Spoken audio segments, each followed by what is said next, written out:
go live now. Okay, we're live. Yay! Here we are. Here we are, only a little bit behind time, but you know, there's no one sitting there waiting yet. And people will be watching the replay and probably wondering what Amanda's been up to with the tech dramas today. And we're here. So Nicky and I have both had a fairly crazy morning randomly, and I think everybody has, because I decided to go to a yoga class at the last minute, knowing that I try not to go if I'm going to rush, and I decided that I just needed to go. And I've never seen the class empty so fast afterwards. There was like 2 people left at the end of the class, and I said to the teacher, I don't usually rush, but I need to rush. I've got to be on live at 11. And she said, I don't usually need to rush, but I need to rush. And clearly the rest of the class needed to rush. So something's happening, and it's really weird.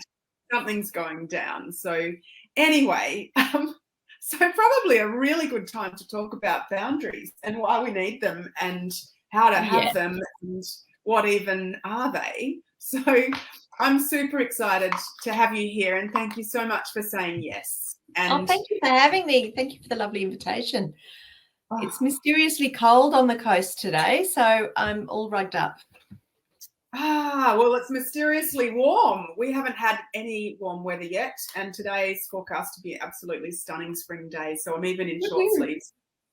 Amazing. And going out to lunch afterwards to celebrate my birthday a week early with a friend who can't come next week, so super excited about that. A day of gallivanting for me, which a little bit of grounding here in the process, which just lights me up and hopefully brings everyone else that's watching it some joy as well, and some tips that we're going to dive into to make life easier. So we're going to be talking the top secrets to setting boundaries that stick, and I can't wait to dive into your words of wisdom, because we all need better boundaries for ourselves and our families, friends, loved ones, you know, in everything that we do. Yep, absolutely. And we're not really taught them. So it'd be great. That's another conversation. So, Nicky, what's a quick tip to kick off with someone that's only got 5 minutes to watch and they just a quick tip in the minefield topic of boundaries? So as with most things, don't set your boundaries while you're angry, frustrated, any of those sort of in a heated moment. So a boundary is there to be set when you're feeling calm, when you can think about what is it that I want to get to and what is it that I'm trying to achieve? What's my goal in setting this boundary? And what's fair and reasonable around setting this boundary? And ideally set the boundary with the rest of the team that are partaking in this boundary. Otherwise, that's not really setting a boundary, it's imposing a rule. And so we can get into that later. But so try to become, be really concise and set it in a moment where you can discuss the boundary, the reasoning or the goal behind it, and preferably also set the consequence up front and have an acknowledgement of all of those areas, so that before we go down the path of any actions and consequences, there's already an acknowledgement of what's going to happen. Okay, good points, and raises a lot of questions, which it's not easy. No, absolutely, it's not easy, and sometimes there is a team involved, and sometimes we're solo, and sometimes that team's not on board, and so but I think the key point is don't set it when you're in a heightened state. So whatever that emotion is coming up, wait until you're calmer, and even if that's setting a reminder in your phone to revisit it, or writing yourself a great big post-it note. And perfect. To deal with that later, because it's easy not to do difficult things, isn't it? Oh, totally. And I will, I don't want to deal with devices right now, so I'm not going to set boundaries around it. That's a classic. So, yeah, or I'm, which then gets to the piece, if you're not role modeling the boundary that you're setting, if you're not prepared to go there yourself, do not think that it's going to be successful with anyone else. Okay, so my number one case is devices in our house. So we have a boundary around devices, and so at a certain hour of the evening, all devices have to be out of the bedrooms and on the charging station in the living room. And I have to abide by that as well, which means I can no longer listen to my audiobooks in the bedroom after 9 o'clock. I can no longer listen to my meditations in the bedroom after 9 o'clock. All of those things that I enjoyed are no longer appropriate because I am role modeling the boundary that I want my children and teenagers to live with. And that I'm prepared 100% to back myself, because I don't think it's fair to say, it's not the 1970s anymore or the 1960s. Do as I say and not as I do is not going to stick. And I think those boundaries, though, are actually beneficial to you as well, as much as it might have been habits that you had. They are really a benefit. Just had a couple of people jump on, so feel free to post anything in the comments. We're talking about boundaries, and I know, Nicky, you work a lot with parents of teenagers, and you've got teenagers and I've got teenagers.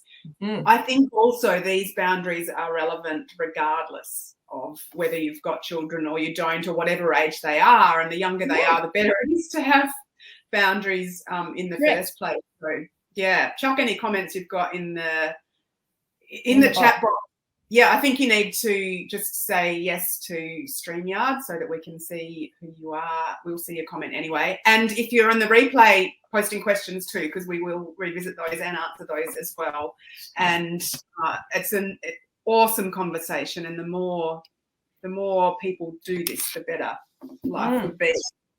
So why do you think boundaries are so hard? Why do we model what we had?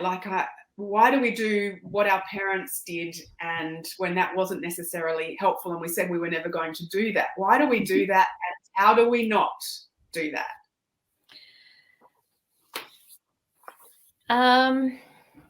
So that takes an awareness and a certain amount of mindfulness.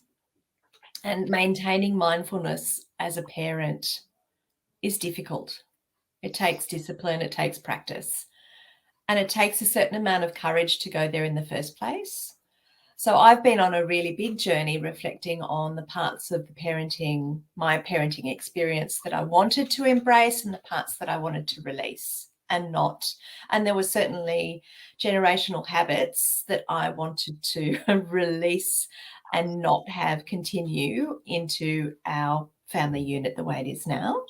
And so that took a lot of work, and it takes continuing amounts of work. But the biggest success story I have is maintaining a mindfulness practice so that when I'm triggered, because that's what it is, it's an emotional trigger. So,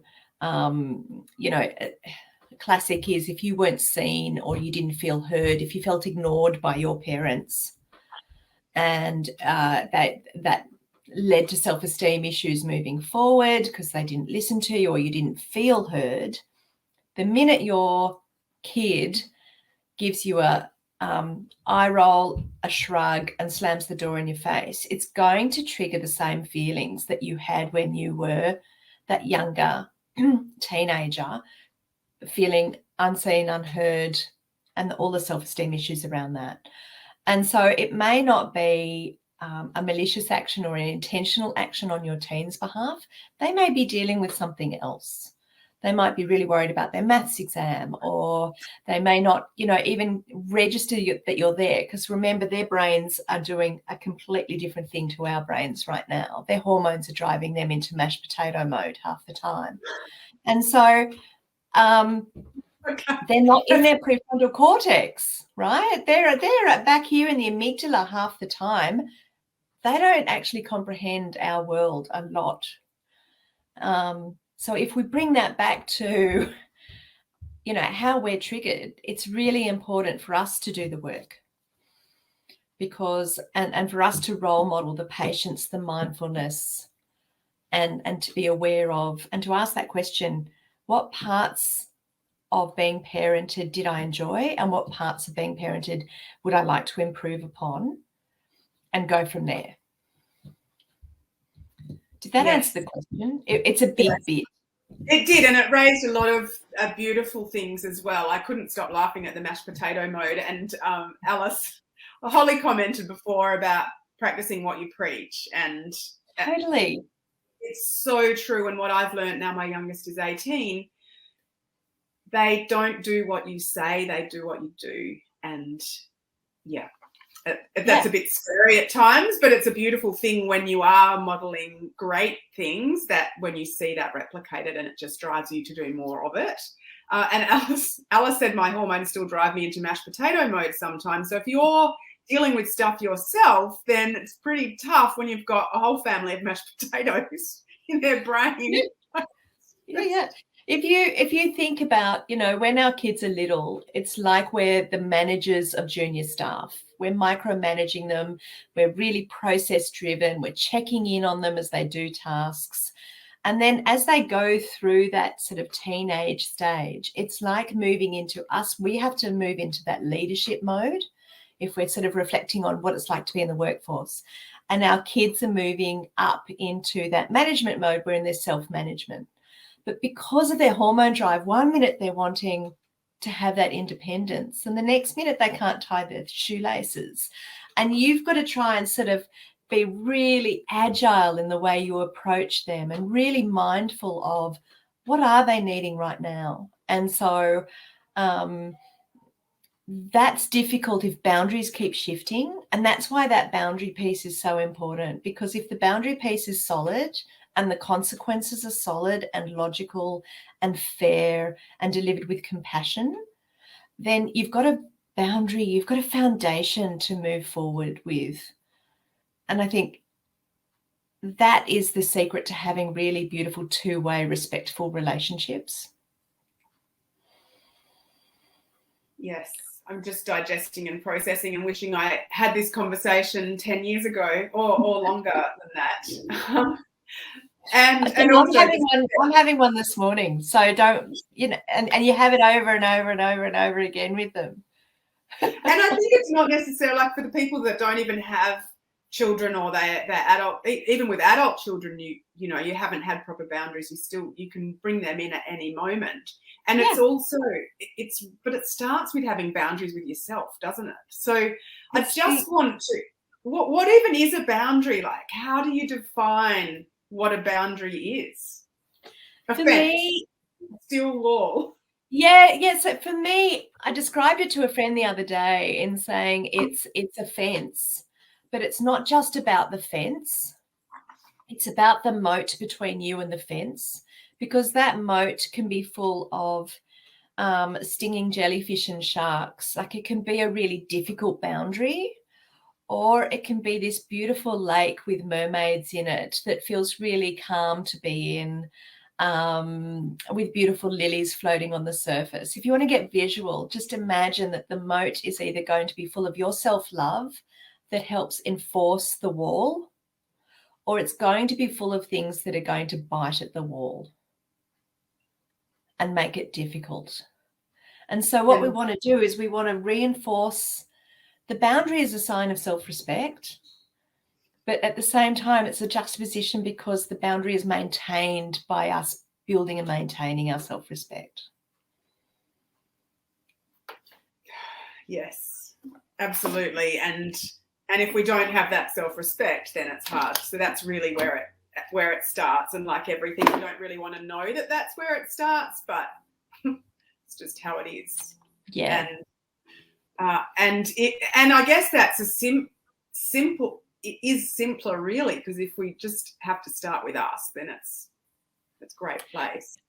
Yeah, absolutely. It's really simple. Today, the steps that you can take are have a look at what boundaries you would like to have with your teens or with your teams. Doesn't matter either way, anyone in your life, and start saying, what self-respect can I role model to get the foundations of this wall starting to be built? And the wall can be really pretty. It doesn't have to be this horrible fence. It can be beautiful wrought iron work. It can be gorgeous. If you're a visual person, put some color and flavor into your walls, into your boundaries, and really embrace them as beautiful parts of you. I think it's really important also if we're mindful enough to start with that. So it comes back to that mindfulness piece. If we're able to role model that, then that boundary piece helps our kids establish their own self-respect. So you're not a kid who has no boundaries on their own self-respect and how they're going to be treated. That's a really good point, because if we can tap into the reason why we're doing it is for that alone, then that's going to make it so much easier. And to have that beautiful moat with mermaids in, and I am a visual person. I'm hopefully anyone listening is too. I have a niece who can't visualize, so I'm always mindful of that. Just having a moat with mermaids in. I've been swimming as you know, I'm an ocean swimmer, so it's a beautiful analogy. And I got walloped on the lip this morning, right across here by the most ferocious stinger. It just hit me, and I went, whoa, that was a big one. I don't want any of them in my moat. Yeah. So, for people who can't visualize, imagine when you're swimming offshore at the moment at our house, at the coast, you can hear the whales when you dive underwater. So maybe if you're an auditory person, you can hear the whales under in your moat. I love that. You can hear the blob, blob, blob. Yeah. Beautiful. So we know what a boundary is, and we've got pretty clear on why it's important to set them, because we want to have that easy, beautiful life for us and for them. And how do you implement boundaries when there's huge resistance? Yeah. And if I've skipped any, so I guess it's coming to terms with what the boundaries are first, and I think you touched on that in the beginning. So if you just want to expand and maybe blend that in, but yeah, how do we implement them? Because that was the biggest challenge I had. Yeah, so it's really important that the challenge is genuine and it's implemented fairly. So our original boundaries around devices in the bedroom was a lot much earlier. And when we sat down and spoke to the kids, we decided that actually giving them 15 minutes more or 20 minutes more was going to be easier in the long run. So I would much rather give my kids 15 minutes more on their devices than fight for half an hour every night. It's still not giving them 2 hours longer, which is what they want, but it's saying, okay, what's fair and reasonable right now? You have expectations, I have expectations. If I'm saying I'm not budging, then I'm the no person all the time. So pick your battles, and everyone says that, pick your battles. So as long as it's still fair and reasonable and it's still working around what we're doing, we've picked our battles and we've set boundaries that the kids may not like, but they're better than the other options that we gave them. And the consequences are directly related to it.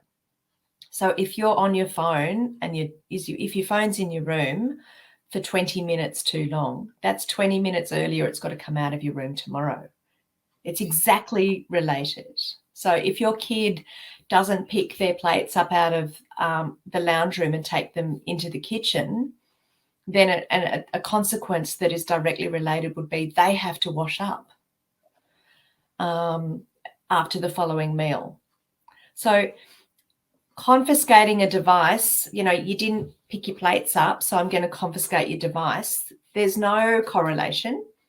So there's no learning pattern. It's like, what? 1 + apple plus a pear equals banana. It doesn't make sense, right?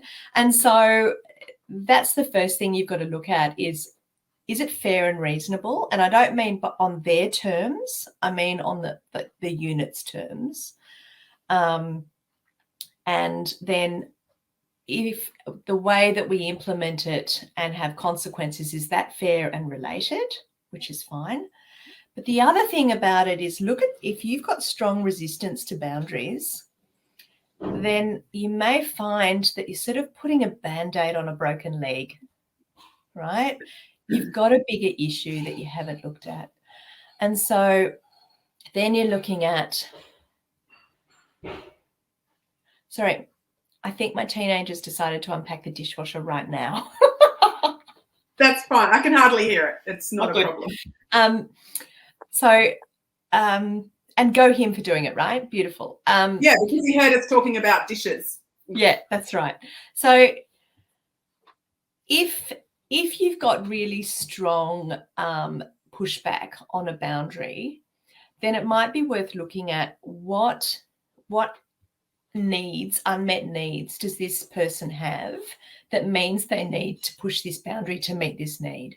So if a kid's sneaking out of the house every night to run wild, then why are they doing that? They're doing that because they feel special. They're hanging out with people who boost their self-esteem.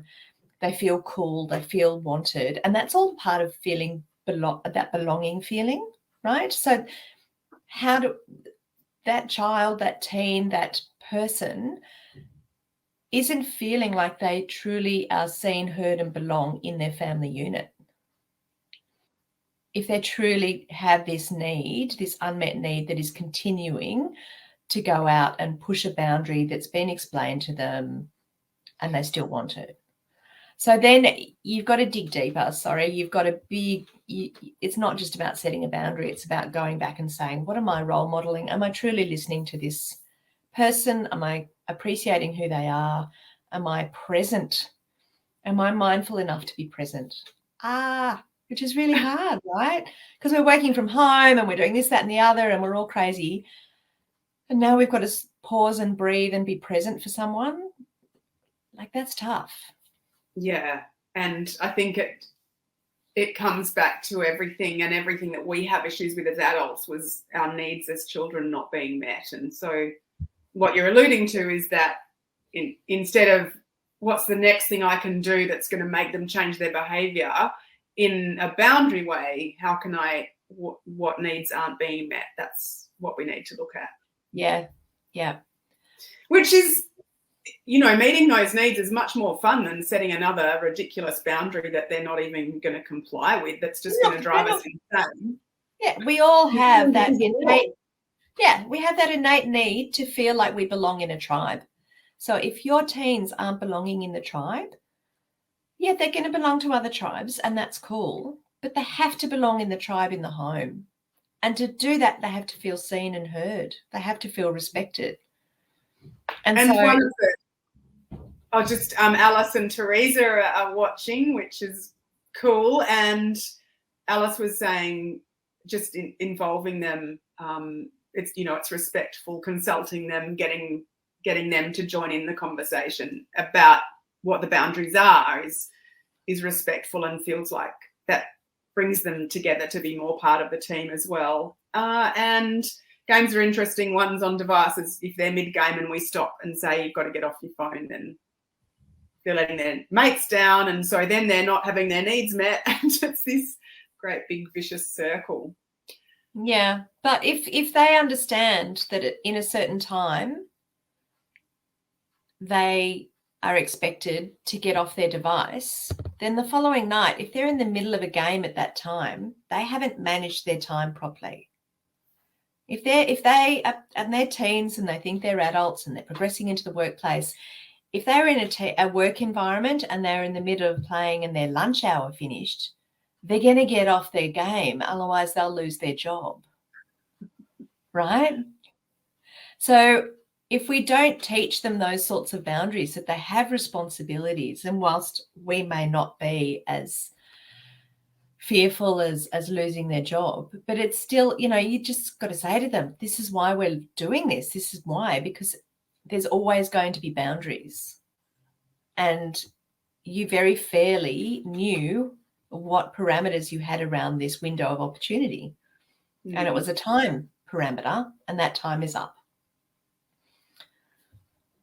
Do you just raised a question in my mind that do you have a discussion with them about the addictive nature, which I think is helpful? Oh, yeah. Riza's just said she's got grandkids coming through, so the parenting never ends. She said it doesn't have kids, the kids are adults now, and she's listening to see what she could have done better. But I think it's also a message to ourselves and a reminder that we do have to have these boundaries because we're fighting against something that is extremely addictive and designed to be extremely addictive when we're talking about devices. Yeah. Which is probably the biggest issue parents have. And I didn't have that when my kids were younger, but I certainly do now. And with myself as well, They said to me the other day, I think it was Zoe's birthday, the youngest just turned 18, and she said, both of them were there, and they said, you're more addicted to your phone than we are, Mum. And I went, no, I'm not. And then I went, they're probably right. But it's my job. But we have all these excuses as adults because we don't want to be confronted with anything like that. And I love if there's anyone listening that doesn't have kids, the 9 o'clock rule just for yourself and sticking with that. It's made a massive difference to me. And now I'm helping people with sleep. And with mornings, not having your phone in your room after 9 is amazing. Yeah, Teresa's saying her kids tease her about her social media addiction. When you have an online business, it's a real thing because you can use that as an excuse that it's work. And it's around it as well. We need to have boundaries around it, absolutely, and be role modeling that. And I know even with friends as well. My gosh, I usually look at the time and I am conscious of it. Feel like that we could talk forever. So I think we've covered such a deep topic. Like you said, you could talk for hours. Is there anything that we know the benefits of having boundaries, and how can we make it easy? As I said, make it easy by doing it when you're calm, involving everyone. Back it up with science. I do talk to the kids. I say, these are the reasons why you can't have the phone in the room. Would you like me to send you the link to the latest report in the Lancet?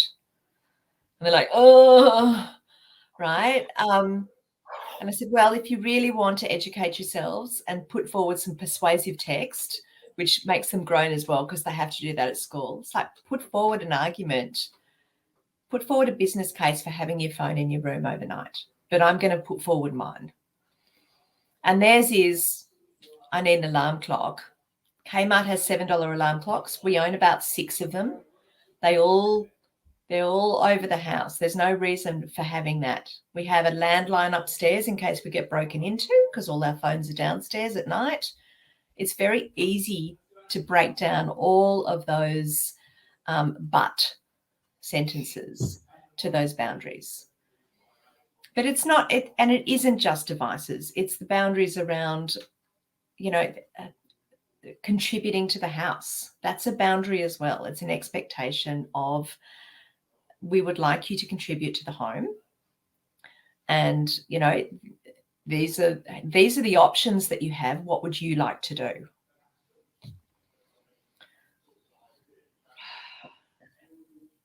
And the consequences are, the other night I got some pushback and I said, honestly, I'm making dinner for Daddy. We're going to have a nice dinner for 2.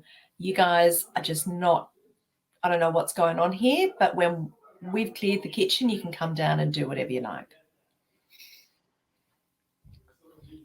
That's great. And letting go of guilt is another big one, which would be a whole nother topic, or letting go of what you think we should be doing, they're not going to starve.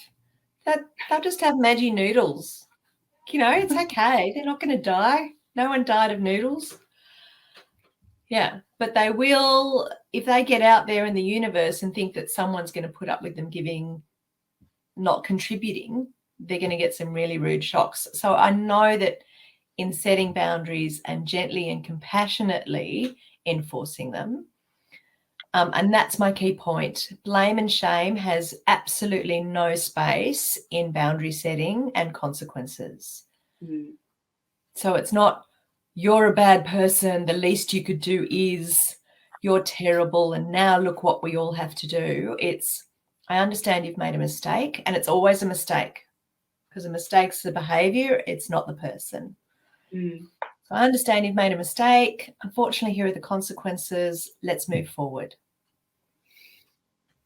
Yeah. And it's delivered with compassion. And when I deliver it like that, I sort of have a sense of sadness for them, but I also have a feeling of self-respect. You know, I can sort of sense that the mermaids are swimming around the moat going,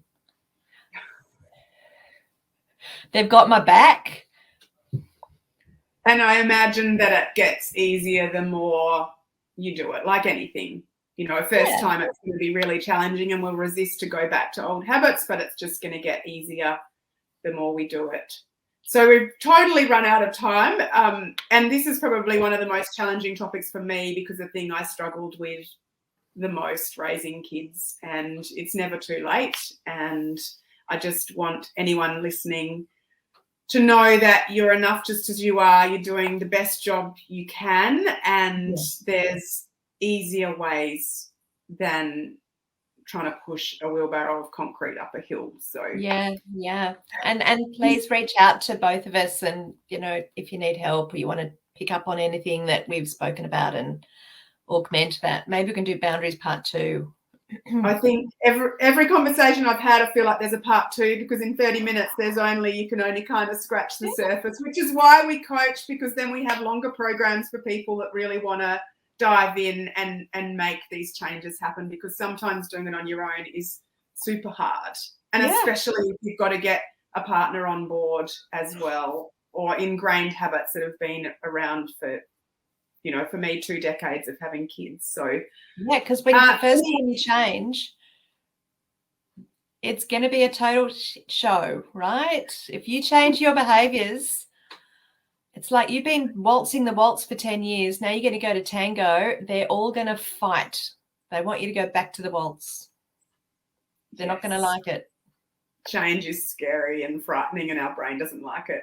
So if you can just share where people can find you, Nicky, and we'll post that in the notes, in the comments. Sure. So you can find me at Blueprint Coaching with Nicky is my handle, my social media handle, or blueprintcoaching.com.au, or you can just find me also on Nicky Rasmin is my other handle.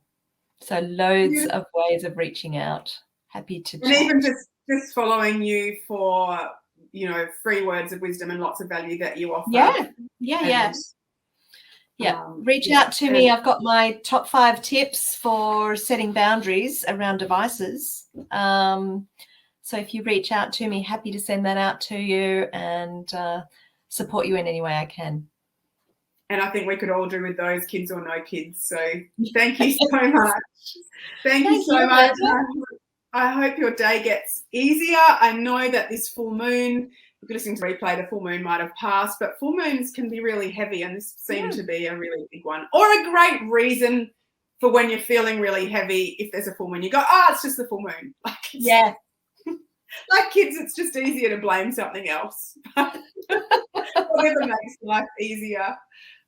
So thank you so much, and thanks to the listeners. And if you do have any questions or anything, please post away in the comments. And if you post #replay, then we can know that you've watched it again, because I know that this is a really valuable conversation, as much as we might resist it, because it is tough. And we're all doing the best we can, as I said before. We are. So thanks so much, everyone, and see you next time.